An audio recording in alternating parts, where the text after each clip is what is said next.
టాలీవుడ్ నుంచి బాలీవుడ్ వెళ్లిన జుమ్మంది నాదం బ్యూటీ తాప్సీ పన్ను మరోసారి తన మాటల తోటాలతో వార్తల్లోకి ఎక్కారు.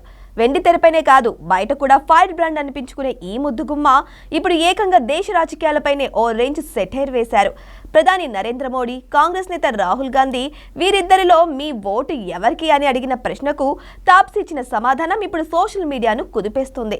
వివరాల్లోకి వెళ్తే తాజా ఇంటర్వ్యూలో తాప్సీకి ఈ ఆసక్తికరమైన ప్రశ్న ఎదురైంది.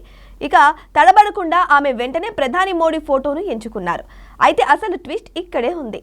ఎందుకు ఎంచుకున్నారు అని అడిగితే నేను మోదీ గారినే సెలెక్ట్ చేసుకుంటా, ఎందుకంటే నాకు ఇంకా ఇండియాలోనే బతకాలనుంది అంటూ నవ్వుతూనే బాంబు పేల్చారు. ఈ ఒక్క డైలాగ్ ఇప్పుడు దేశవ్యాప్తంగా చర్చానీయాంశమైంది. ఇది కేవలం సమాధానమా లేక దేశంలోని పరిస్థితులపై వేసిన వ్యంగ్యాస్త్రమా అని నెటిజన్లు జుట్టు పీక్కుంటున్నారు.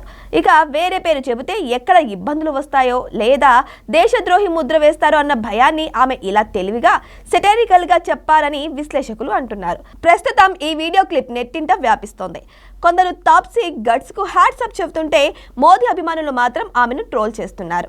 అనవసరంగా రాజకీయాలు మాట్లాడి సానుభూతి పొందే ప్రయత్నం చేస్తుందని మండిపడుతున్నారు. మొత్తానికి సినిమాలతో సంబంధం లేకుండా తనదైన కామెంట్స్ తో తాప్సీ మరోసారి సెంటర్ ఆఫ్ అట్రాక్షన్ అయ్యారు.